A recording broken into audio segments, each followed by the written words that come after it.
It's Hump Day, Delmarva. Happy Wednesday, and thanks for joining us on Coast Life. We are your hosts. I'm Paige Marley. I'm Leah Rizzo. And Paige, speaking of Hump Day, if you are looking for stuff to do this weekend, because you know we're halfway through the week, you're starting to make your weekend plans. Don't forget, Brews with the Ruse is coming up at Barn Hill Preserve, and they've got some camels there. That's why I, Did you get it? got there from Hump Day. Tying it all together. Yes. Yep. Hey, by the way, also on Sunday is the Festival Hispano. Yeah, that's coming up too in Georgetown. There's a lot going on this weekend, so we'll keep you in touch with all the things going on around our area. Because there's a lot. There's a lot going on. Oh, I wish it was Friday. I know. We'll get there. It's a fun weekend. We'll get there. But in the meantime, we like to talk about things that you're talking about, maybe something you can bring to work with you tomorrow, and seem like the office know-it-all, but in a cool way. Yeah, the cool way. So, there's one thing that's happening with McDonald's. Oh. I know. No. I don't know if it's a good thing or a bad thing. They're planning to eliminate the self-serve drink station by the year 2032. So you got some time to enjoy it. 2032, that's in what, 9 years? Yeah. So I'll be, stand by, 27, 28, 29, 30, 31, 32, Girl math. 30, wait, I messed it up already. You know what, I'll be in my maybe 30s, 30s. Yeah, Anyways, you'll be in your 30s. I love McDonald's, you know this. So having to prepare for this is sad for me. Well, they've given you 9 years to prepare, but I feel like at this point, like they've done all the work to put, at least some restaurants have put in all that work to get the really fancy drink fountains. Yeah. Like, do you remember when those first happened and you could like mix and match flavors and put together, like, not only did you have Coke Zero, but you had vanilla and cherry and like all in those buttons, and you were like, wow, this is so cool. So, but you always had to let it run for a second because they always had the last drink in there. Yeah. Before you. Yeah. So it feels like, we've gone through all that effort just to take it away. But they're saying that the reason they're doing this is because at this point now, not a lot of people are eating inside the restaurant. A lot of people are taking it home with them, going through the drive-thru, or using food delivery services. So look, it's fair, I get it, right? But here's what I like to do when I go to McDonald's. Even if I'm on a drive, like a long drive, I go into the store, I still love it, and I get my drink, I get my Diet Coke, I drink it while I wait for my meal. I only drink like this much, and then I refill it. And that's why I'm sad the refills are leaving. Yeah. Well, I don't know if the refill, I assume that they're probably going along with it. Like, they would have to, right? If McDonald's gets rid of free refills, are you even McDonald's anymore? They might still be free, but I imagine most people aren't going to want to walk up and be like, Yeah. hey, can you refill my drink? It was this, like, it was XYZ, especially if it's busy. Like, I would be like, Oh, I will. Anything for a Diet Coke.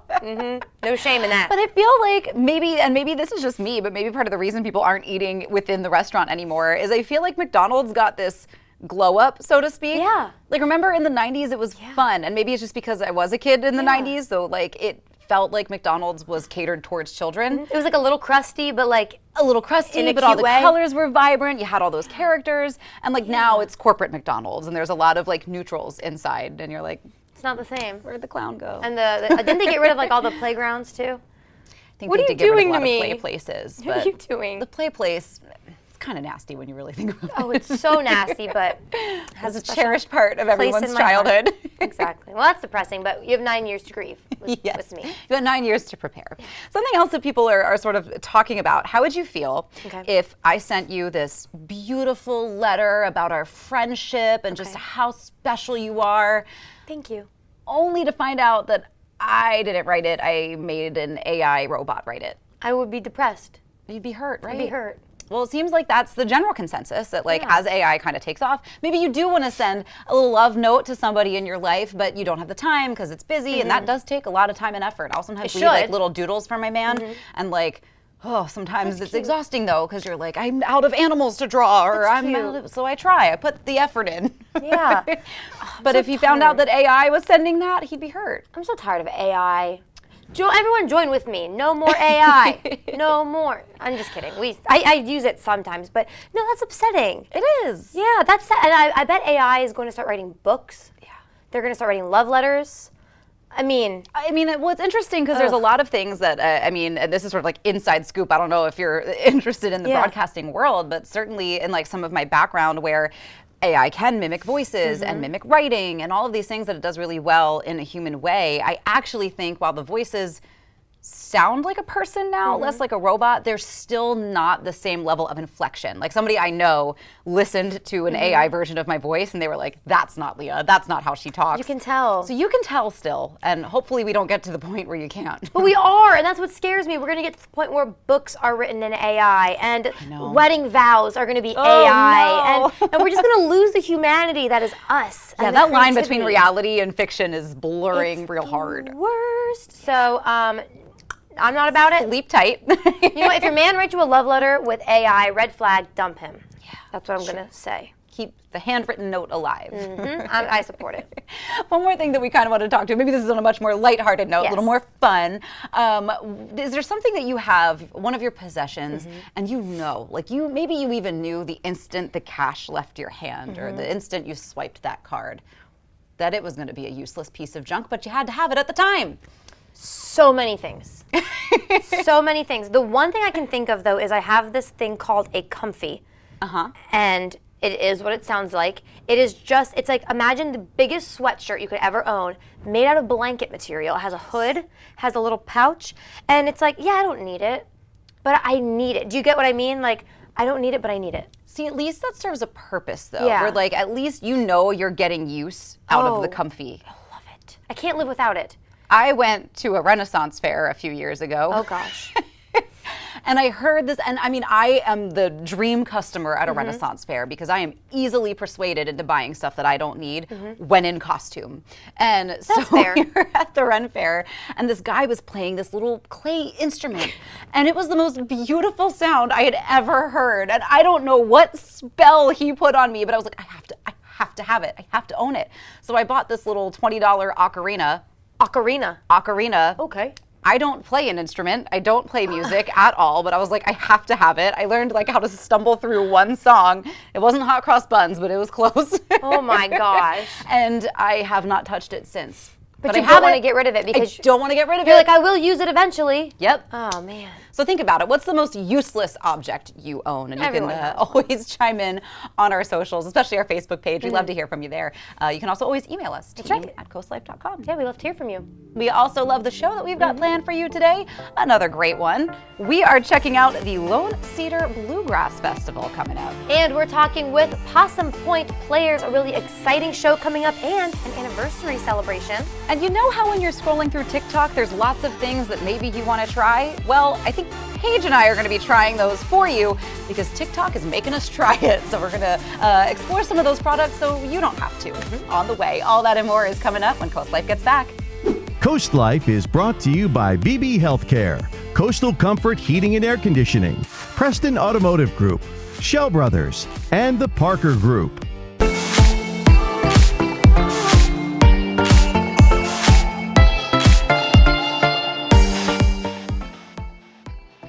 You're watching Coast Life, and you know all along coastal Delmarva, we love seeing what critters may be living in the bay. That's why I'm here with Mary Rivera to find out about life in the bay. Now, you guys with the Delaware Department of Fish and Wildlife, you have this new program that you guys are starting up, an education program that lets kids and some of the more grown kids discover what's living in our bays. So tell me about this program.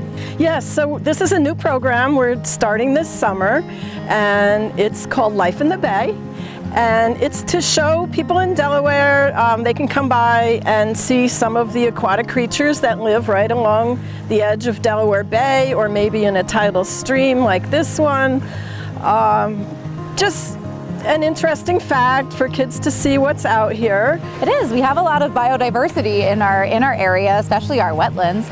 And what makes programs like this important for kids? It's so important for them to come outside and actually see things and get to touch a fish or another creature. They're going to remember that way longer than if they read about it in a book. And it's just helping them connect with nature and know what's right here in their backyard. Because they can come back again when we're not here. They don't have to wait for us to bring them out. But sometimes they just need that little extra encouragement to come out and see what's here. So that's what we're hoping to do. Yes, and I know for me that was lessons and programs like this certainly inspired a love of stewardship and taking care of our environment, because if we don't, who's gonna? Right, and they need to see it to know what appreciate it. they need to take care of. Absolutely. So Mary, when kids do sign up for this class, this lesson, this program, what are they going to be doing? We're going to bring them out and we're going to take a seine net, which is a long rectangular net that you actually walk out in the water with it. It has 2 big posts, and then you sweep around. Okay. And you're able to collect fish, crabs, other organisms in the net, and then we bring that in and we have a little kiddie pool that we can put whatever we catch into so that they'll be able to look at what's there, and we have charts and flip books so they can identify what they see. Awesome. And then at the end they can gently put them back in the water. We'll let them help us put them back. Yeah, programs like this are also a great way to introduce kids to science, to use their observation skills, what they see, how they can describe things. That's awesome. I love it. Yeah. So for parents who are interested in getting their kids involved with this program, how do they sign up? Okay, so they should go to our website, and the easiest way to get there is de.gov/TAKF. Gotcha. And that will give them the link to click on to register. Our first program is next Wednesday evening, and we have one the following Wednesday. So if they're interested, I urge them to check it soon. Yes, and do these classes, do they cost anything? Awesome. No, we're partially funded by a Sportfish Restoration grant, so we don't charge for our programs. That's incredible. So if you want free education, get your kids outside, get them inspired, and just give them something to do in these last couple weeks of summer before school starts back up, because you know kids are probably getting a little rammy at home. It's a great program like these that are going to get them out of the house, off the couch, and invested in nature. Is there anything else that you really love about this program that you want kids and families to experience?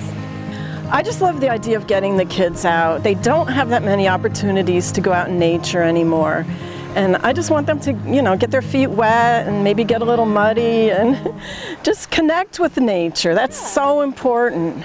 Well, that is exactly what we are going to be doing. Don't go anywhere, because we're going to check out some of the life in the bay and see if we catch anything when Coast Life gets back.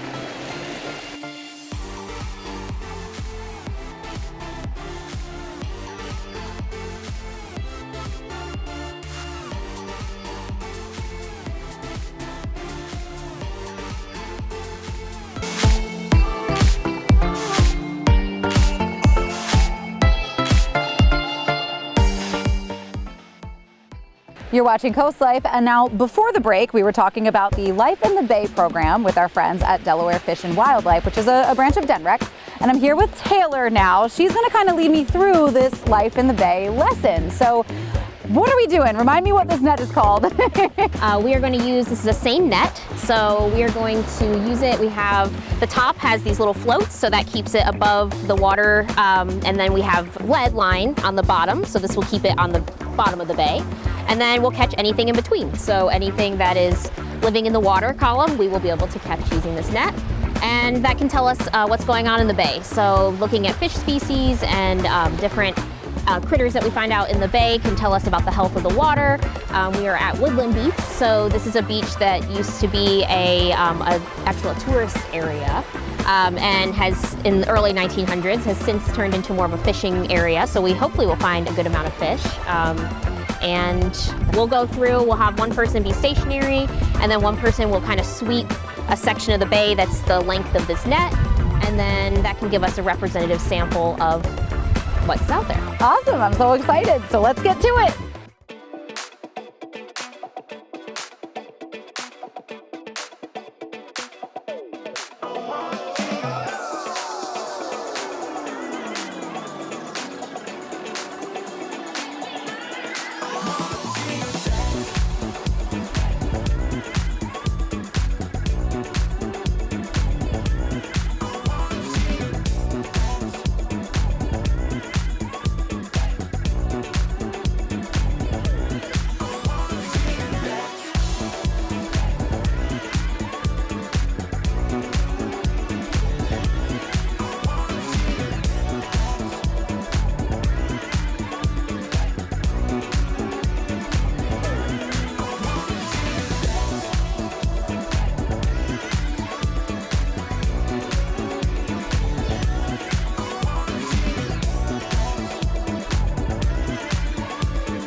have been having such a fun time out here, catching all kinds of critters and discovering life in the bay. I'm with Patrick now. Now you're with the DuPont Nature Center, right? Could you tell us a little bit about the center, what it is, what people can expect when they visit? Absolutely, yeah. So the DuPont Nature Center is located just north of Slaughter Beach. It's a fantastic center. You're right out in the Mespilian Harbor Reserve, so you really feel like you're out in the middle of nature out there. It's a fantastic spot.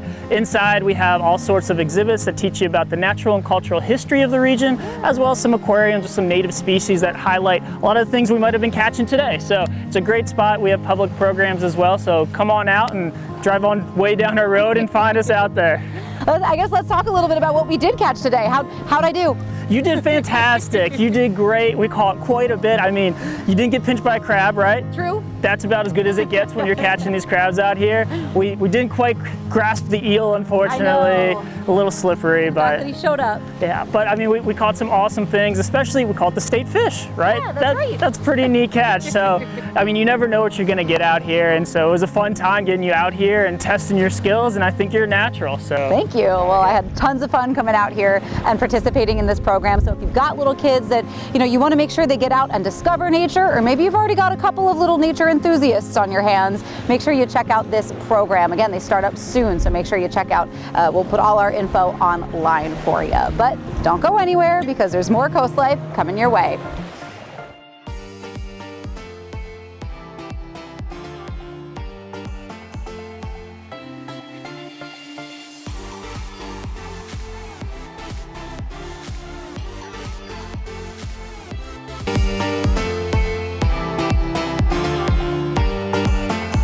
Here on Coast Life, we're always keeping you updated on some really great events happening in the area. Also, times to celebrate. Yes. We're doing both of those today because we have Kenny with us from Possum Point Players. Thank you for being here. My pleasure. Thanks for having me. Of course, so Possum Point Players is celebrating a very important anniversary. That's why we're celebrating 50 years. Correct. Tell us just a little bit about the last 50 years. So the group started 50 years ago. There were a group of about 12 people or so who were relatively new to the area and noticed there was no community theater in the area. So they met in one of the members' kitchens and said, what can we do to start a community theater group? Wow. They did some fundraising and then finally got the group started and did their first show 50 years ago. We're located, for those who don't know, we're located in Georgetown. We have a lovely theater there that's just off Route 113, just behind the Microtel. The theater seats 184 people. We have a lovely lobby. We have a snack bar. When patrons come, they can get some snacks, have a beer or a glass of wine while they see the show, or a cocktail, and enjoy themselves. We're really proud of our facility. You should be. That's a lot to accomplish in the last 50 years. For sure. Right. And community theater, I think especially, is special. There's something that really connects the audience to the theater, and I think also for the actors on stage, and I mean everybody from the lighting crew to everybody involved in a community theater production. What are some of your maybe favorite aspects of community theater? Well, I'm currently president of the organization, but I also am doing a lot of directing. I started out 46 years or so ago with the group. I was about 25 years old as an actor, a singer, maybe a little bit of a dancer in a musical, and then that sort of became my life then. And community theater has a tendency to do that. If you let it, it can become your family, and we think of ourselves as a family. So over the years, then I've moved from acting and got into directing more, and I'm happy to be directing this production of Ragtime now. All right, yeah, let's talk about that because there's a way people can celebrate with you all. It's the upcoming show of Ragtime. Tell us about that. Right, we're celebrating our 50th anniversary, and one of the things that we decided to do to commemorate the 50th was to pick a season. We do a normal season of 5 shows, to pick 5 shows that we had done over the past 50 years, ones that were popular with the audience, and bring them back. And Ragtime will be the 5th of that season. It's a wonderful musical. In my mind, it's probably the best music ever written for the Broadway stage. I have a cast of 48 people, ranging in age from 11 to 92 or 93. That's awesome. And actually two of the founding members from 50 years ago are in the cast of this production of Ragtime. Oh, how cool is that? Yeah. So maybe for folks who don't really know the show of Ragtime, tell us a little bit of what audience members can expect to see. It's a wonderful musical. It takes place in the early 1900s. And it's basically the story of 3 groups of people. There's a group of higher class white people from New Rochelle, New York, a group of African Americans from Harlem and a group of immigrants who come through Ellis Island and come to America to find a new life. And the story basically shows us how all three of those groups become co-involved. The interesting thing from the show too is that there are a number of real historical figures in the show. Booker T. Washington, Henry Ford, J.P. Morgan, the radical makes an appearance. Houdini makes an appearance. Or rather, a disappearance. Right, exactly. and a couple of, there's a female anarchist, Emma Goldman, who was a real life figure, and Evelyn Nesbitt, who was a vaudeville star at that period of time. So the story is the three groups of people, how their lives become intertwined, and then how these historical figures also fit in with all of them as well. It's beautiful music. As I said, it's a huge cast, lots of singing, so a little bit of dancing, lots of drama, lots of comedy. It's a great show. That sounds like, and if you can't tell, one of us has seen it, the other hasn't. She's very excited, yes. That's really, I think the coolest part about that, though, is the fact that people are coming back for the anniversary. Yeah. That must be really special. It is. It's really special to us. We have, in the cast, there are several people who were in the original production 12 years ago. A couple of the leads are reprising their roles, and then other people are taking on different roles from 12 years ago when we did the production. And then lots of new people. You know, we have cast members from as far north as Dover and as far south as some into Maryland. So we pretty much cover the gamut. Lots of people from the Lewis Rehoboth area and from further west as well. Yeah, that's incredible. Lots changed in the last 50 years. You're right, it has. It has. You know, we started out they started out as they had no money, so they worked at a carnival or something to raise money to do their first production, and now we own our own building, you know, and we're very successful. Good. You should be very proud. That's a great accomplishment. So what I forgot to mention too is the dates for the show. We open this coming Friday, and we do this weekend, Friday, Saturday, Sunday, and the following weekend, Friday, Saturday, Sunday. What we discovered was, I think, because a combination of the 50th anniversary and the popularity of the show, about 10 days ago, we had sold out all 6 performances. Oh, wow. There technically was not a seat to be had. Oh, gosh. So we added a matinee for the second Saturday. So on Saturday the 23rd, we'll be doing 2 shows, a matinee in the afternoon and an evening performance. Right. Fantastic, Kenny. Thank you so much for teaching us about this and telling us about the show, and congrats on 50 years. Yeah. My pleasure. Thank you. Of course. All right, we have a little bit more Coast Life heading your way, so we'll be right back.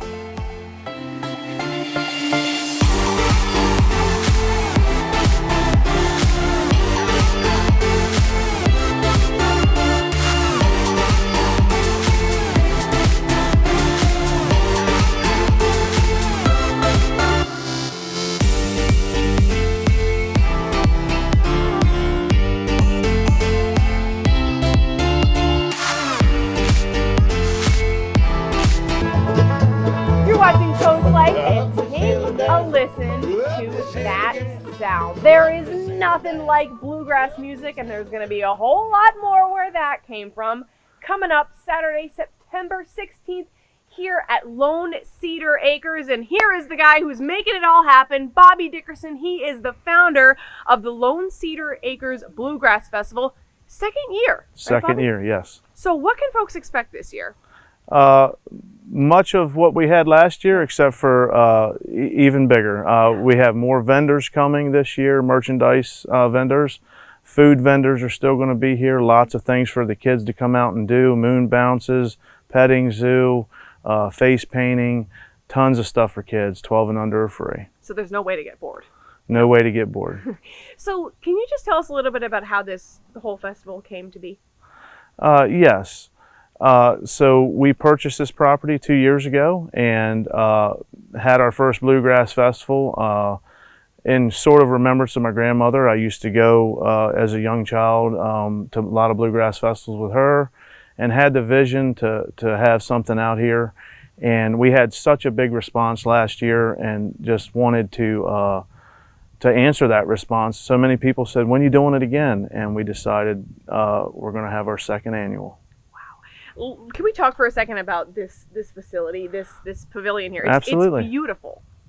I mean, I imagine that putting this together, creating this space, was no easy task. It was no easy task by no means, but with the help of a lot of friends, contractors, and so forth that we work with daily, and know real well. They've helped us put this together, and a lot of good friends and a lot of sponsors this year. Yeah, tell me about those sponsors. So we have the Metal Shop in Delmar, huge, one of our biggest sponsors this year, and just so grateful that they were able to help us out. We have Resort Exteriors helping us this year, Fresh Coat Painting, and many others, too many to name, that just come through and helped us, help us be able to afford to get the bands here. We have Danny Paisley coming, Josh Grigsby across the tracks, and just some great bands coming out that we're excited about. I'm sure. And if somebody's maybe not used to bluegrass music, or they've never heard of it before, what is bluegrass music? How would you define it? My definition for bluegrass music, is it's a music for family, all family. Generally a clean music for those who want slower or fast-paced music, and it's just a good family time. Bobby, is there dancing that happens during the festival? There is dancing. I won't be participating in that, but there is dancing, and it's a real pleasure to watch people get up and have a good time and dance, and see folks come out and have a good time. I think it's hard not to dance when you hear that band. That's right. That's right. Awesome. And so if people are interested, how can they get tickets? If they want to get tickets, they can go to LoneCedarAcres.com, TicketLeap.com. We have online tickets being sold as well. We are selling tickets at the door as well. There's multiple avenues of getting the tickets. And of course, Bobby, what time does everything get going on Saturday? What's the schedule look like? So bands start playing at 12, and it goes through the night until 10 p.m. 10 p.m. And you guys, Lone Cedar Acres, you are here in Pittsville. Yep, 33925 Rounds Road, Pittsville, Maryland. We made it here, pretty easy to find. Absolutely. Not bad. The heart of the Eastern Shore. I love it. And parking should be easy? Parking, plenty of parking last year, and we foresee no problems with parking this year. That's awesome. And Bobby, what was your grandmother's name? My grandmother's name was Geneva Hornsby. And what do you think that she would think of all this?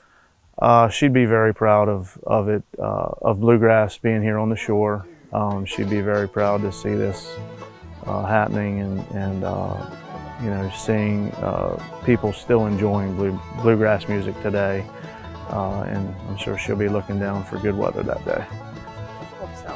That'd be awesome. Well, speaking of folks enjoying bluegrass music, we'll stop talking and we'll let the band play out, right? Absolutely. As we go to commercial break. COASTLIFE will be right back.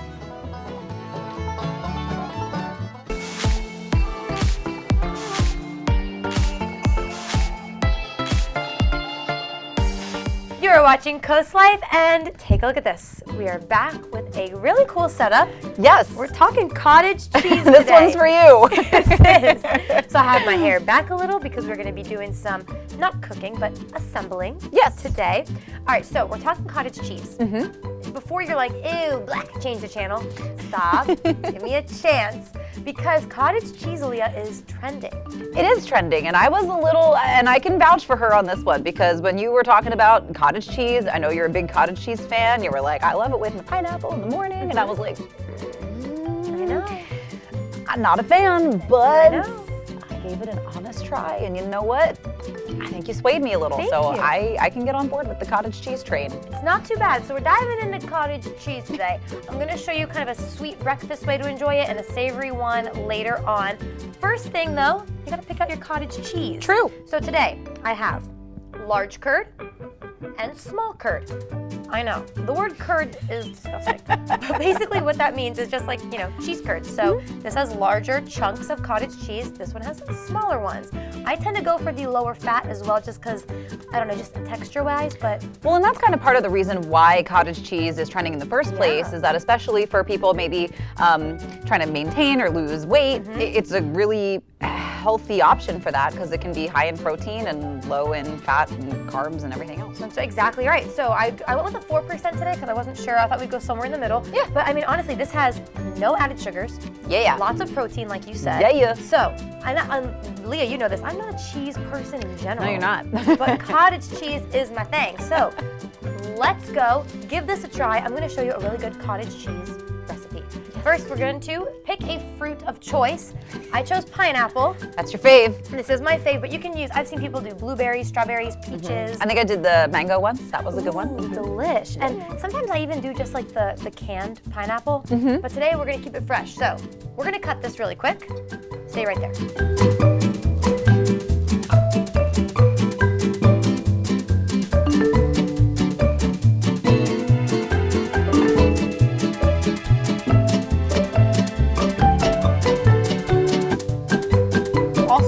If we're talking canned stuff, if you don't want to cut a fresh fruit or maybe you just don't have it, is sometimes I like the crushed pineapple because then when you mix it in with the cottage cheese, it's kind of like ice cream. Okay, see, I didn't even consider crushed pineapple. Yeah, really good. I don't crush it myself, but... Well, right, I mean, we are time savers, if nothing else. But yeah, that is really good because it's like ice cream and it just always has a bit of pineapple in the cottage cheese. I also think it helps with the texture.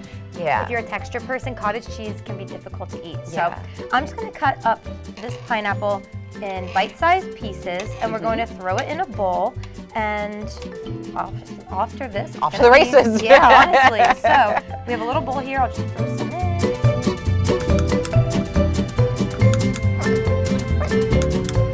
All right, of course, this is that, whatever you want. I like a little bit bigger chunks, as you can see, but just whatever size pineapple you want to make. Then you have to choose your curd size. Okay. Okay, so I think for this, what I normally do for the breakfast dish, for the sweet dish, is small curd. Okay. Again, it just helps with that texture. And no measurements here, Leah. We're just gonna dive right in. That's how I like. That's what I like to see. And we're just gonna put a bunch on. I will warn you guys, if you're doing fruit, like a juicy fruit like pineapple, sometimes the juice will kind of water down.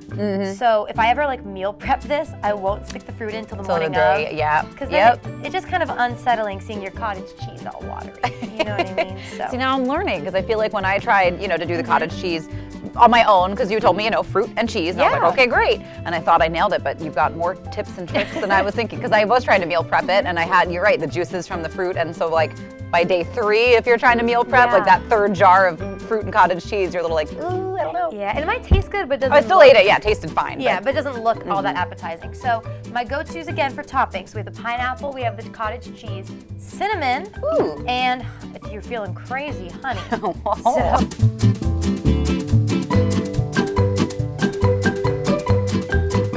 That is it. I've also seen people do granola. Pumpkin seeds could be really good. Yes, you can really get creative with cottage cheese. Who knew? Exactly. So hopefully you like it, Leah. There's a fork right there if you want to grab some. And I'll grab this one. Oh, there's an extra. Thank you. Perfect. All right, make sure you try to get a little bit of each. We got the pineapple, the honey, and the cinnamon. Oh, it's gonna be a little messy. And I actually think the way that I did this wrong the first time was I started with the cottage cheese and topped with the fruit, but I actually think I really like starting with the fruit and topping with the cottage cheese because that texture is a little weird, so you can kind of better judge how much cheese you actually want. That's exactly it, the ratio. All right, let's try it out. All right. What do you think? I'm into it. Yeah? I think you've taught, I think this is gonna be my new starter breakfast. It's not bad, and again, it's healthy. So for someone who wants to be healthy, but hates being healthy, I mean, really, it is good, so. I like that it's also really, like, it feels very light when you're eating it. And I don't like to really be weighed down by breakfast first thing in the morning. So that is a very, like, just light, fresh way to start your day. Exactly. So I've been eating this since high school. Honestly, 90% of the week I start my day with this. But coming up, I'm going to show you a savory way to enjoy cottage cheese. So we'll try that in just a minute. Be right back.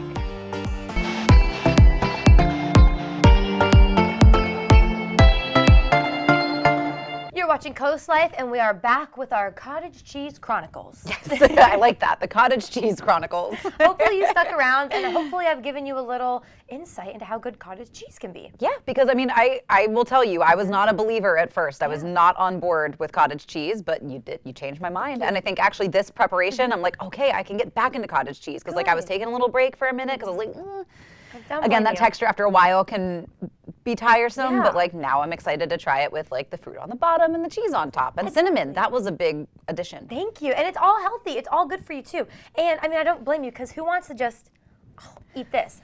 It needs a little sprucing up. It does. So don't let this scare you away. So it is, of course, football season. Yeah. So chips and dip. A lot of snacks being had during Yum. football season. Right, so we're going to show you kind of a healthier but also still delicious way to enjoy a chips and dip of sorts. Yeah, and I like the idea of healthier alternatives at football snacks because like they are very heavy and like you're a football, but after like every Sunday you're like, I don't know how many more of these chips and dips I can eat. That's exactly it. So Leah and I, as you can see, we crushed the sweet. So let's move on to the savory. We have a bowl here. This is super easy and there's lots of ways to do it. The first very easy step is we're just going to dump some cottage cheese right into the dip bowl. I think we can handle that. I think we can. So for this dip, we're using the large curd. Okay. That's for a couple reasons. So you now have options. I'm not meaning to confuse you, but now that you put the cottage cheese into the bowl, a couple things you can do. Yeah. One, get a hand mixer, hand mix the cottage cheese. It's gonna make it fluffy, kind of make it creamy, smooth it out. Or, like we did, we're using the large curd because we're just gonna kind of mush it up a little bit. Yep. Because we kind of want this dip for Leah and I to be a little chunkier. Yeah, just a little. Yeah, we just decided that'd be kind of good for today. So whatever you want, even a food processor. Yeah, or a blender if that's all you have on hand. Right, just get it however consistency you want, but if you want it a little smoother, you can. So if, when I said savory grossed you out, you can kind of just stop here, put some like honey in and dip apples in it. Yeah, you could stay in the sweet family. That's pretty good, but I did promise savory, so I brought a couple of my favorite seasonings, but you go crazy, okay? I'm a big salt bae. All right. So we're going to salt the cottage cheese. I like a lot of salt, Leah. I hope I that's see that. okay. I should have asked my partner here. No, I'm ready. Okay, you like Old Bay? Yes, I do. Who doesn't? So we're gonna sprinkle some Old Bay in. Delmarva Coast, baby. Exactly. Hey. So we'll go a little crazy with the Old Bay, and then let's go a little crazy. Well, you're crazy. Yeah, I said crazy. Let's go crazy. Yeah. All right. There we go. All right, Leah. Now I'm going to be honest. I have not made this exact concoction before. So we're being a little bold here, a little bold. We are. I took what I've used before because again I normally keep it sweet. I talked to some people in the office, took the savory, so we're gonna really mix this in. And you can always play around with flavors that you like too. I mean, you had mentioned dill sort of as well would be maybe good either in this or just as its own. Like a dill dip is always Totally. Salt, garlic, and like dill dip in this would be delish. I just felt like Delmarva Coast, we had to add some Old Bay. Yeah. So like Leah said, don't take this and just run with it and like bring it to your family cookout. Play around And first. be like, the page said. Yeah, be a little careful. All right, we have these grilled crostinis. Is that how you say them? All right, Leah, you do the honors? All right, here we go. Okay. These are cute. Yeah, like little grill lines. Yeah, I guess you could use like potato chips too, but Yeah, whatever you think. wanted, I guess. All right, I'm just going in with the dip. Oh, you're going do a a little. I'm gonna do a little. Okay, Set brace up your here. ears because these are crunchy. Yes. We're gonna be crunching in our mics.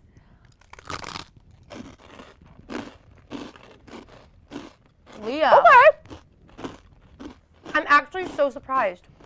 Like we said, we didn't really do an experimental taste before we jumped in with this. No, but this is good.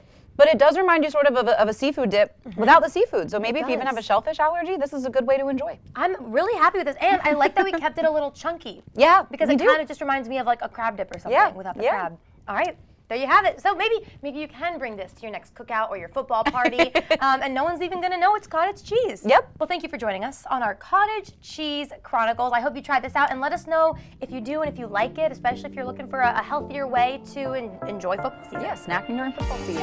All right, thanks for joining us. Hey, more Coast Life still ahead though, so stay right where you are.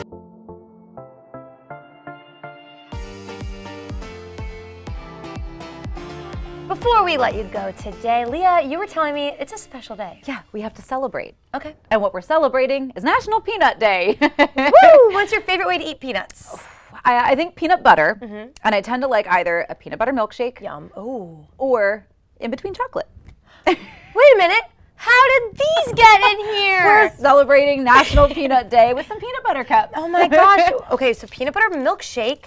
Yeah, man. Leah, Oh, that's my favorite. I need to go make one when I get home. Peanut butter milkshake, and if you add a little chocolate syrup in there, then it's kind of like this. And these ones are the dark chocolate ones. Oh, love these. cheers. Happy Peanut Day. Yeah, happy Peanut Day. What a great day on Coast Life. Ooh. This is hefty with that peanuts. Right? Oh, I love this. So you can celebrate National Peanut Day however you want to. You can always chime in on our socials. What's your favorite way to enjoy peanuts? I'm going to say peanut butter sandwich is the second option because now this is my first. All right, we're going to eat this. We're going to finish up the cottage cheese.